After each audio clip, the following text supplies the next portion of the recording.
दूसरी होगी कहानी शून्य में जिसके मिटे स्वर, धूल में खोई निशानी, दृढ़वती निर्माण उन्मद, ये अमरता नापते पग, बांध देंगे अंक संस्कृत में तिमिर में शून्य बेला, पंथ होने दो अपरिचित प्राण रहने दो अकेला। तो ये तो एक बड़ी होती हुई स्त्री का भी आत्मविश्वास हो सकता है, जो उम्र के साथ ठस्सा आता है, वो दुनिया देख लेने का अभी तेज। उम्र महादेवी की 30 और 40 के बीच में महादेवी की उम्र ने 1907 में महादेवी पैदा हुई थी। मूलतः इस युग का जो मिलियू है, जैसे युग की मनोभूमिका कहते, उस मनोभूमिका में क्रांतिकारी परिवर्तन आ रहे थे, और उस युग की और पूरा का पूरा जिसे डॉक्टर राम विलास शर्मा जो नाम दिया नव जागरण, उस नवजागरण के संदर्भ हमारे सामने कई तरीके से प्रस्तुत हो रहे थे। तीसरी बात यह है कि महादेवी जिस युगभूमि पर बड़ी तेजी से दौड़ रही थी, आप देखेंगे 1942 में जैसे दीप शिखा आती है, तो इससे पहले आप देखेंगे कि महादेवी का जो पूरा सौंदर्य विधान है वो बदल जाता है। यामा में जो चित्र बने हुए हैं, यामा के चित्रों को अगर आप ध्यान देखें, काव्य कला के साथ जहाँ चित्रकला है, अगर आप चित्रों को ध्यान दें तो एक पाठ तैयार होता है, वो एक टेक्स्ट है। जी, जी। उस टेक्स्ट को हमें उसका डिस्कोर्स संकेत करना किया। चाहिए, उस जी। टेक्स्ट को पढ़ना चाहिए कि स्त्री की ठुड्डी है और आंखें जो है ऊपर उठी हुई।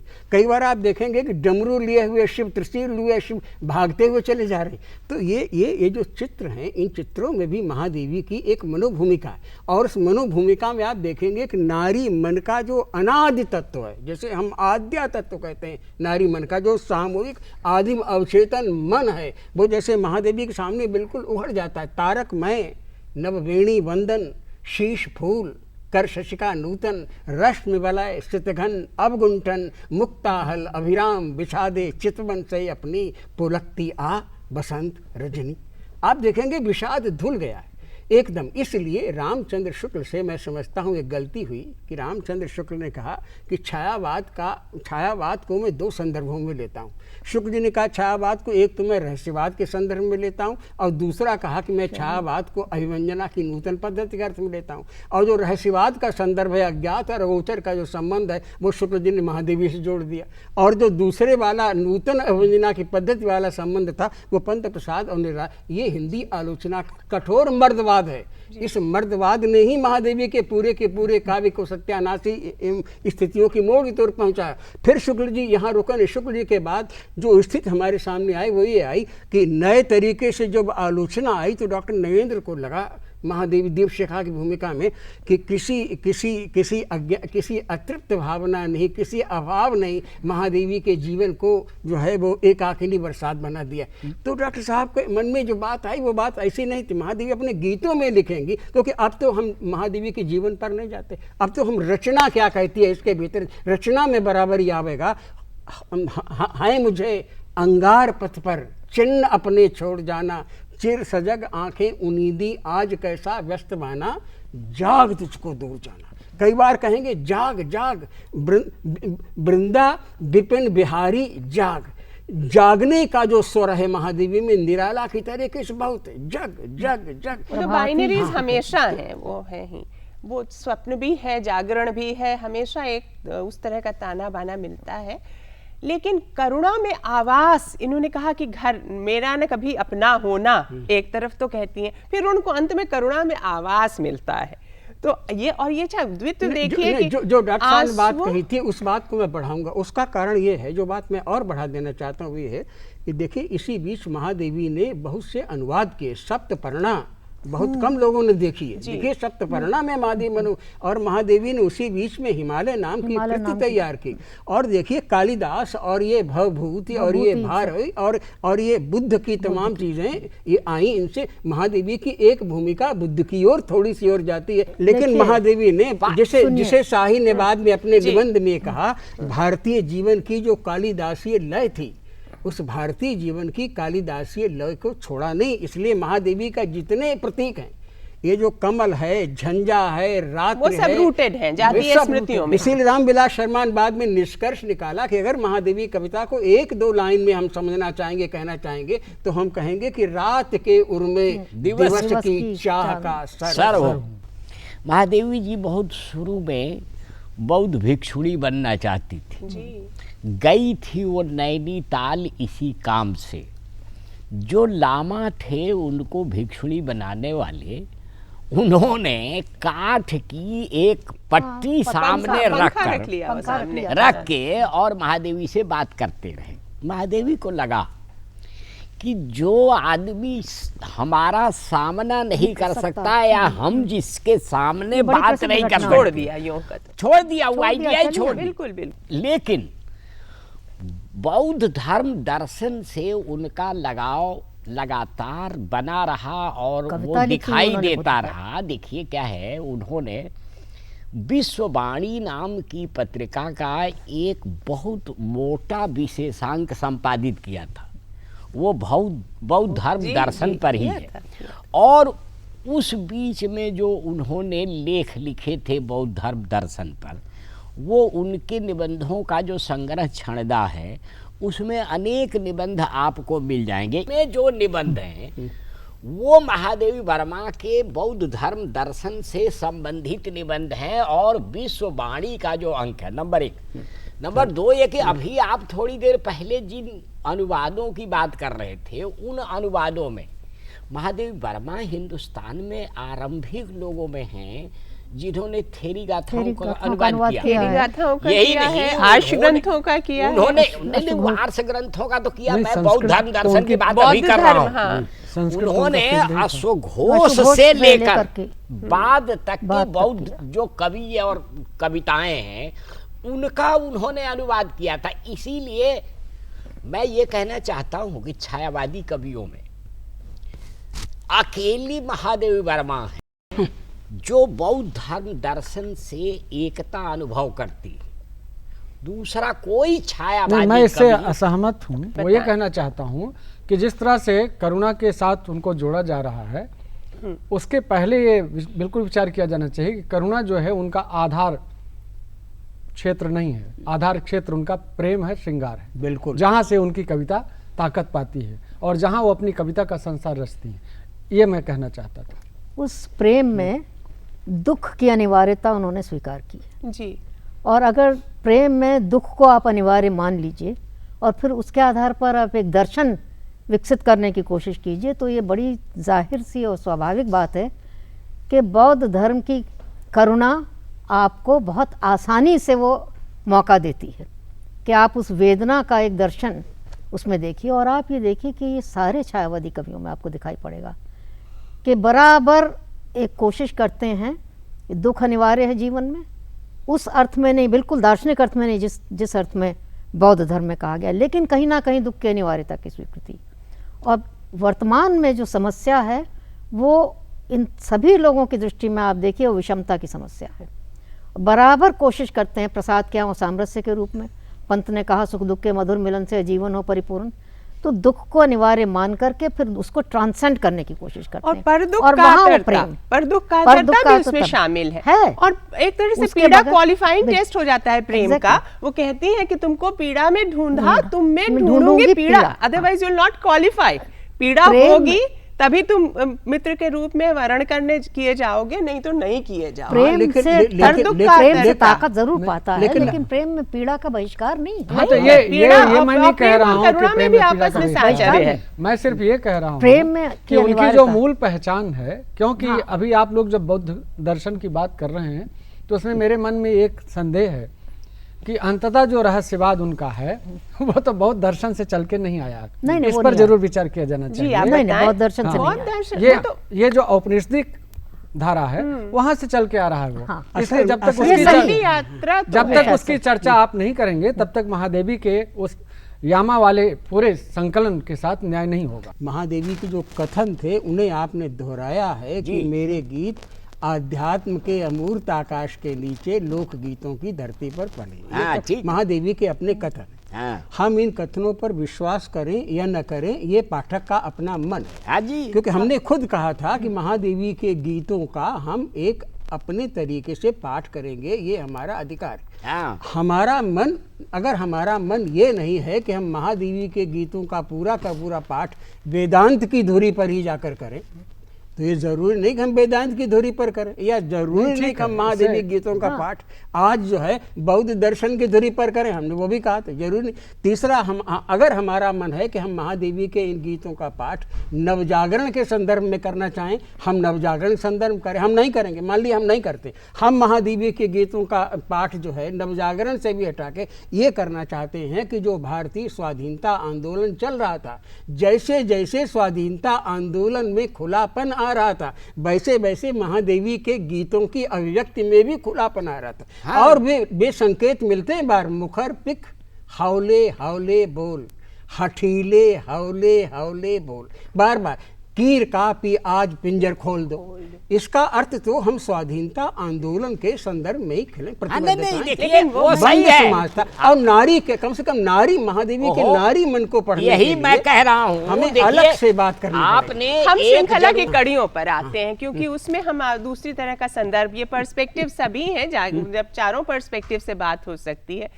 और श्रृंखला की संपादक के रूप में या आलोचनात्मक निबंधों की लेखिका के रूप में आप उनका कैसे मूल्यांकन, उस समय तो जीवन जगत का पर्सपेक्टिव ही अलग हो जाता है, आपने उस पे लिखा भी है श्रृंखला की कड़ियों पर, आप उससे बोलना नहीं, चाहेंगे? किसके बारे में, श्रृंखला की कड़ियों के बारे में पूछ रही हैं आप? जी अच्छा, ऐसा है क्योंकि- कि देखिए, श्रृंखला की कड़ियां तो महादेवी जी के वैचारिक गद्य का सबसे ऊंचा शिखर है, एक बात। दूसरी बात ये कि मैं उस किताब और उसमें जो महादेवी जी का सोच है उसको भारतीय स्त्री की पराधीनता के यथार्थ और स्वाधीनता की आकांक्षा के दार्शनिक आधार की अभिव्यक्ति मानता हूँ। इसीलिए उनको भारत की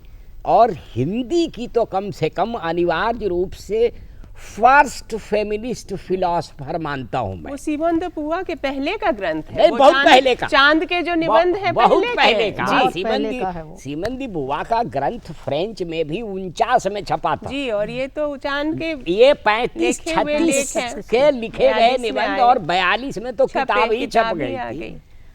दूसरी बात जो इस प्रसंग में मैं कहना चाहता हूँ वो ये है कि देखिए, पिछले 20-25 साल से हिंदी में और उसमें अनेक लोगों में, आप भी एक हो, रचनात्मक लेखन से लेकर आलोचनात्मक लेखन तक हिंदी में स्त्री की स्वाधीनता, उसका संघर्ष, उसकी मुक्ति आदि आदि की बहुत सारी बातें होती रही हैं।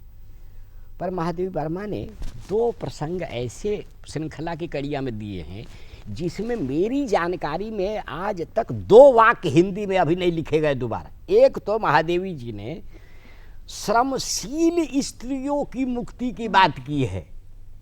यहाँ लिखे गए हैं, मैं चूंकि आपने कहा नहीं लिखे गए इसलिए मैं आपको अब बता ध्यान देना, दिलाऊंगा कि लिखे अभी गए। अभी आप नाम बता दो। बल्कि नीलेश रघुवंशी ने ओहो, अभी अपनी कविता- मैं नीलेश, बहुत सबने नहीं, अभी तक आप कह रही हैं ना। अरे ऐसा ये है। बाद में नहीं, उनका मतलब अबे था पहले मेरा से था। मतलब ये है, नीलेश रघुवंशी और के भी पैदा मुझसे होने प्रश्न और करो महादेवी ताकि- वर्मा के लिखे जाने के बीच मिनिमम कम से कम 50 साल का फर्क है।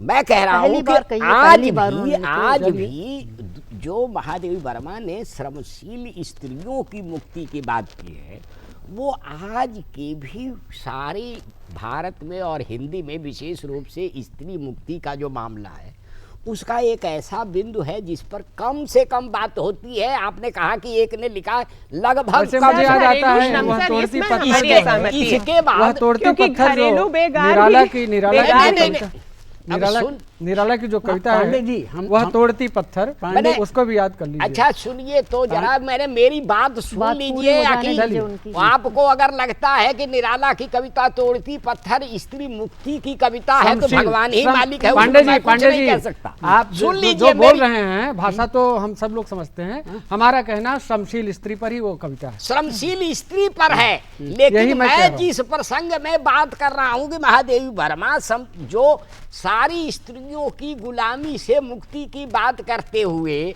श्रमशील स्त्रियों की गुलामी खाली एक स्तर की नहीं होती भाई साहब, एक- घर से लेकर श्रम की जगह तक की वो सारी गुलामी से मुक्ति की बात कर रहे हैं। महादेवी जी ने उसमें एक और चीज़ों को जोड़ा है जो जिस पर हिंदी में बाद में बहुत बहसें हुई, अच्छी बुरी सब, कि भारत में स्त्रियों की स्वाधीनता का जो सवाल है उसका और पश्चिम में स्त्री की स्वाधीनता का जो सवाल है उसके दोनों के संबंधों पर विचार किया। और आखिरी बात ये जिसके बारे में मैंने कहा था कि कम लिखा गया है, युद्ध और नारी नाम का उसमें एक निबंध है। अगर उस पर आप ध्यान दें तो सारे संसार में महाभारत से लेकर आज तक के हर युद्ध का सबसे बड़ा सफरर स्त्री होती है।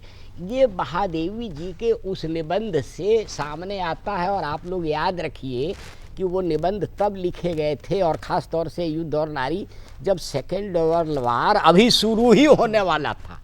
इसलिए मैं कह रहा हूँ कि युद्ध और नारी के जो संबंध के बहुत सारे रूप इस बीच में, उस पर बहुत विचार अंग्रेजी में तो बहुत हुआ है, पर उस पर भी दोबारा विस्तार से महादेवी जी के बाद नहीं लिखा गया।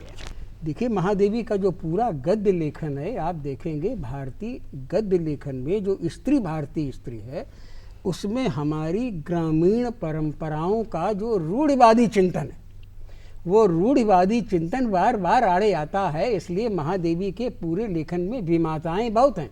आप देखेंगे उन विमाताओं के माध्यम से ही तमाम लड़कियां, तमाम स्त्रियां एक ऐसा जीवन जीती हैं जो जीवन जीने लायक नहीं है।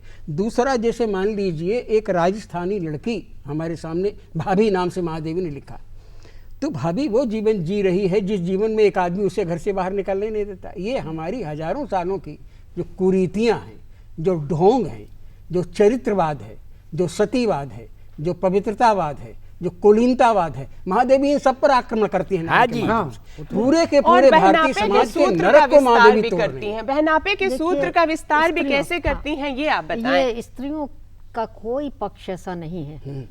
उनकी स्वतंत्रता को लेकर के, उनकी स्वायत्तता को लेकर, उनके चुनाव के अधिकार को लेकर, आर्थिक मैंने आर्थिक दृष्टि से स्वायत्तता। स्वायत्तता पर उन्होंने लिखा। जैसा इन लोगों ने कहा युद्ध के बारे में लिखा, कामकाजी स्त्रियों की हाँ। क्या परेशानियां होती है, बच्चियों घर की। और बाहर में जो देखिए बच्चियों पर ध्यान देना। आजकल तो बहुत कहते हैं कि चाइल्डहुड बच्चों का खराब हो रहा है, लेकिन बच्चियों का कैसे बचपन खराब होता है, हाँ, इस पर एकदम। शायद ही कोई ऐसा पक्ष बचा हो हाँ, ना जिस लिखा पर हो। महादेवी ना लिखा हो महादेवी। और ये श्रृंखला की कड़ियों तक ही सीमित नहीं है। आप उनके तमाम भाषण उन्होंने स्मृति दिए की हैं। रेखाएं, अतीत हाँ, के स्मृति की चर्चा, हाँ, रेखाएं, उसमें वो भी तो है, पात्रों उसमें। में तो है ही। उसके अच्छा, अच्छा अलावा ये क्यों हुआ जी कि पद के दावेदार उनकी गद्य कृतियों में सबसे कम प्रखर है और जबकि आसपास के समकालीन पुरुषों पर है और बाकी जो गद्य कृतियां हैं उसमें बहुत भावनात्मक पथ के ऊर्जा दावेदार है। नहीं, पथ के साथी। पथ के साथी, सॉरी, पथ के पथ के साथी। हाँ, साथी। नहीं वो उसकी देखो बात यह है कि पथ के वो साथी- तो क्या उनके जो कंटेम्प्ररी पुरुषों साहित्यिक, से हाँ। संवाद उसका नहीं, कोई प्रॉब्लमेटिक हम वो करना चाहें। संस्मरण है अधिकांशतः। जी, वो संस्मरण है संस्मरण अधिकार। है। उनसे वरिष्ठ हैं। प्रोफेसर जैन कहने दीजिए। हाँ, सब उनसे वरिष्ठ हैं। सब उनसे वरिष्ठ और हैं। सब उनके सहमी आदर हुई के पात्र भाषा हैं। है वो, सहमी हुई नहीं, द्वंद्वाकुल। देखिए, सब उनकी आदर के पात्र हाँ हैं। जाहिर है, जाहिर है। हाँ, सब उनके समकालीन होते हुए मैथिली भी उनसे शरण वरिष्ठ गुप्त बड़े हैं, उसमें बड़े। मुझे सब लगता है बड़े। उनका जो अपने समकालीनों के प्रति प्रति जो उनका जो रिस्पेक्ट रिस्पेक्ट है, है, जो भाव, आदरणीयता का भाव है, और अगर वो आया है। और उनके मूल्यांकन का भी एक उनका महत्व क्या है, महत्व क्या है, वस्तुतः जो उनका उनके मन में आदर है और उस महत्व के कारण है, उस महत्व को स्थापित किया है उन्होंने अपने आदर भाव से। उसमें आप देखिए बहसें नहीं हैं, बहसें नहीं है, बहसें वही नहीं। मैं देखना चाह रही थी कि समकालीनों से बहसें नहीं, नहीं ये है। एक प्रकार वो से रेवरेंस है, रेवरेंस अनामिका जी, वाला तत्व है। उन्होंने एक प्रकार से सिखाया है कि पहले तो हम अपने समकालीनों में जो महत्वपूर्ण है उसको पहचानें और पहचानने के बाद अपना व्यवहार तय करें। आजकल प्राय ये दुर्लभ हो गया है जरा सा कि जो महत्वपूर्ण है उसको पहचानना और पहचानने के साथ अपना व्यवहार, सर्जनात्मक व्यवहार तय करना। नहीं, उदाहरण के लिए ये पथ के साथी है, तो पथ के साथी का पहला संस्मरण नहीं, कहती तो मैथिली साथी शरण है। गुप्त पर जी, नहीं, और कहती है मैथिली साथी, शरण गुप्त के लेकिन वो माध्यम से युग हायरार्की की है। समस्याओं को उठाया गया है कि कविता समस्या पूर्ति पे लिखी जाती थी, कविता ब्रजभाषा में लिखी जाती थी, ज्यादातर लोगों का कवि कंठ ब्रजभाषा में खुला था। और महादेवी ने कैसे खड़ी बोली का रास्ता उस युग के उन लोगों ने निकाला, और लेकिन मैथिली शरण गुप्त ने कैसे उस टूटी फूटी खड़ी बोली के माध्यम से आगे कहना बढ़ाया। चाहिए, कविता की एक राह लोगों को दिखाई। दूसरा संस्मरण निराला पर है। हाँ। और निराला का जो पूरा क्रांतिकारी और नए नए प्रयोगों का रूप है, और महादेवी के मुंह बोले भाई हैं निराला, तो उस नहीं, वही क्रिटिकल नहीं होती हाँ, है, नहीं है, नहीं है। आलोचनात्मक हाँ, नहीं नहीं है, है, नहीं है। किसी वो बहस में नहीं प्रशंसात्मक जुड़ती। ही है। प्रशंसात्मक प्रशंसात्मक ही है, और वो प्रशंसात्मक है। और अंत में ये कहेंगे कि निराला वो रचनाकार, उस जमाने में ये निर्णय देना कि निराला वो रचनाकार है युग के प्रत्येक शूल और फूल पर उनके रक्त का रंग और उनके पैरों का निशान है। और मैं ऐसे निराला के हाथ में राखी बांधने में आगे आने वाली पीढ़ियां कहेंगे कि तूफान के कलाई में बांधा जाए। एक मेरे मन में बहुत दिनों से प्रश्न रहता है, यशपाल की जो नायिकाएं हैं, तारा है, कनक है, दिव्या है, उनका जो तेज है वो उसी युग की स्त्रियां हैं जिस युग की महादेवी जी थी।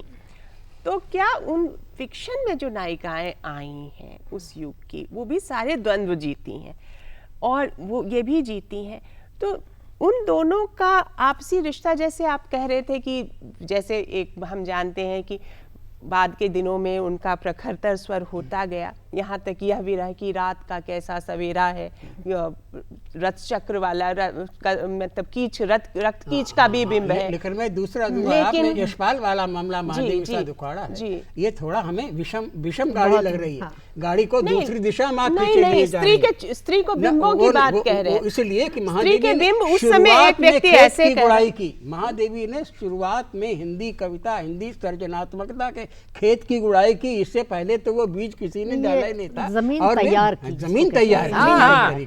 लक्ष्मीबाई पर कविता लिख रही हैं जी, और महादेवी कविता लिख रही हैं। जरा इन सब को मिलाकर देखें तो एक दूसरा परिपूर्ण परिदृश्य बनता है कि स्त्री उतनी नहीं है जितनी हम समझते हैं। वो स्त्री का एक बड़ा संसार है जिसमें से एक कवि एक इस संसार को रचता है।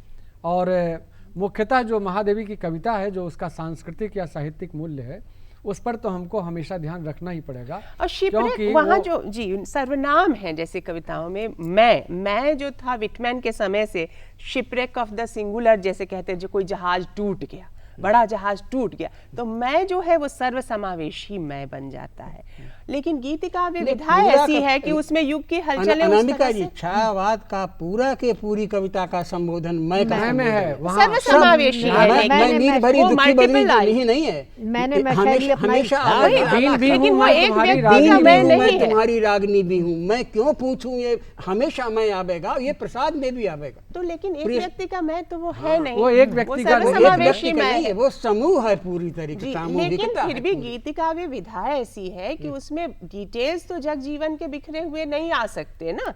मैं समझने की कोशिश ये करना चाह रही हूँ, क्योंकि आप आधिकारिक विद्वान बैठे हैं, कि क्या गीतिकाव्य की सीमा की विधा के चलते जो उस तरह के डिटेल्स नहीं आ पाए जो गद्य में आते हैं, संघर्ष की ऊर्जा आती है, तरह तरह के चरित्र आते हैं, या कि उनका चयन था कि चलो एक कोना ऐसा है जो हम स्मृतियों प्रतीकों के माध्यम, बिंबों के माध्यम से ही करें। देखिए, ये सिर्फ संयोग नहीं है कि महादेवी ने जब कविता लिखनी बंद की उसके बाद गद्य लिखना शुरू किया तकरीबन। अच्छा, ओवरलैपिंग बहुत थोड़ा सा हिस्सा है, थोड़ा है, बहुत थोड़ा सा हिस्सा है, लेकिन कविता करना छोड़ दिया और उसके बाद गद्य की राह पकड़ ली। और गद्य की राह जब उन्होंने पकड़ ली तो इसलिए मुझे हमेशा लगा करता है कि महादेवी एक नहीं दो है। अंतर्मुख महादेवी और बहिर्मुख महादेवी। कविता में अंतर्मुख ज़्यादा है अपेक्षाकृत, गद्य में पूरी तरह वास्तविकता की ठोस ज़मीन पर बहुत ही दृढ़ महादेवी, वो महादेवी जो शुरू से अपने निर्णय, अपने फैसले लेने में सक्षम थी, वो उनमें दमखम था, उन्होंने अपनी शर्तों पर अपना जीवन जिया, किसी को उसमें झांकने की उन्होंने इजाज़त नहीं दी। वो मजबूत महादेवी आपको दिखाई पड़ेगा कि गद्य में, हाँ, गद्य में सही है। 1942 के इसलिए बाद महादेवी का केवल एक काव्य संकलन तोड़-फोड़ के बनाया गया, अग्निरेखा, और बाकी 1941 के बाद इसलिए महादेवी का पूर्वार्ध और महादेवी का उत्तरार्ध, तो दो महादेवियां। अगर महादेवी इसको को हम पूरी तरह विकास नहीं समझ कह लें, सकते क्या? विकास है, नहीं, विकास है, विकास गद्य मैं जीवन उसी पर आ संग्राम रही की थी, भाषा जी, निराला उसी पर करती थी। आ रही थी मैं। निराला। इसको अगर आप देखिए, जिसको बार बार वो कहते हैं कि स्वाधीनता संग्राम आगे बढ़ता है, उसकी जमीन मजबूत होती जाती है, तो महादेवी भी उसके साथ आगे बढ़ती है, अकारण नहीं है। महादेवी गांधी चाहती जी तो ने, क्या ये सच है कि उनको मना किया था कि आप मंच पे कविताएं न पढ़िए, और उन्होंने मंच पे कविताएं न पढ़ी? नहीं, गांधी जी के कहने से महादेवी जी ने सार्वजनिक मंचों से कविता पढ़ना बंद नहीं किया था। गांधी जी ने कोई ऐसी सलाह नहीं दी थी। महादेवी वर्मा स्वयं लखनऊ के एक कवि सम्मेलन में एक कवि द्वारा बहुत खराब बात कहने या टिप्पणी करने से नाराज होकर उन्होंने यह निर्णय किया कि अब भविष्य में मैं किसी कवि सम्मेलन में पुरुषों के साथ कविता पढ़ने नहीं जाऊंगी। महादेवी वर्मा ने जब वहाँ निर्णय किया तो उसके बाद से इलाहाबाद में महादेवी वर्मा ने पहली बार हिंदी में और हिंदुस्तान में केवल अपने मैंने सुभद्रा जी के साथ मिलकर स्त्रियों का कवि सम्मेलन करवाया। पहली बार हिंदुस्तान में ये हुआ था कि केवल स्त्रियां जो कविता लिखती हैं उनका सम्मेलन इलाहाबाद में हुआ।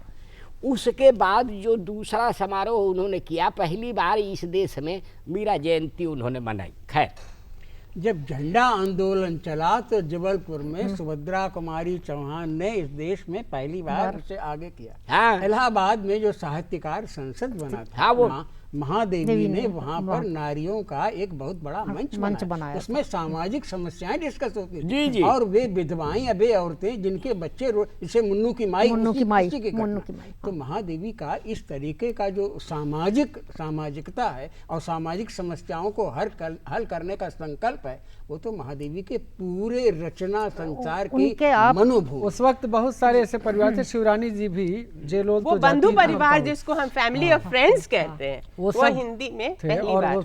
उसमें जो दूसरी महिलाएं थी, राष्ट्रीय आंदोलन जिनके बड़े नाम है सरोजिनी नायडू, यही नहीं, विजय वातावरण बहादुर ही था पूरा। मैं दूसरी दो घटनाएं आपसे सुना रहा हूं, जब चूंकि आप उधर ले गए स्वाधीनता आंदोलन की ओर, 42 के आंदोलन के संदर्भ में, उसमें गुप्त रूप से छपे हुए पर्चे, जो आंदोलन के पर्चे थे, जिसको शहर में बंटवाना था, ले जाना एक समस्या थी कि कैसे ले जाए, पुलिस पकड़ ले। बच्चों के गाड़ी में, बच्चों के भोजन की गाड़ी में वो पर्चे रखवा कर और उन्होंने ले गई। अच्छा, ये जिम्मेवारी तो प्रिंसिपल की ही बनती है अंततः। एक दूसरा क्या है कि महादेवी जी उन दिनों 3 लोगों के बारे में ये प्रामाणिक जानकारी है कि वो कभी कभी जो क्रांतिकारी थे, ये चंद्रशेखर आज़ाद वगैरह के ग्रुप के लोग, उनको अपने यहाँ रखती थी वो छुपा के। इसलिए स्वाधीनता आंदोलन में उनकी बहुत सक्रिय साझेदारी थी महादेवी वर्मा की, मैं ये कहना चाहता हूँ। नहीं, वो तो ठीक है, उसमें कोई शक नहीं है। गांधी का कितना प्रभाव, वो जो मैं चुप रहूंगी सिंड्रोम होता है, मीना कुमारी की एक फिल्म ही थी। जी। और पहले की औरतें जो महादेवी की पीढ़ी की स्त्रियां थीं, वो चिट्ठी भी लिखती थी तो कुशल चाहती हूँ, कुशल सकुशल सब कुछ। आप बंदनी फिल्म का वो दृश्य याद करिए जब सब कुछ गड़बड़ है लेकिन पहरुआ गाता है सब ठीक है। तो वो जो है कि जब अपने बारे में बोलना है तो एक आंचल, मतलब सब ठीक है, सकुशल, कुछ भी एक समअप कर दिया जाता है।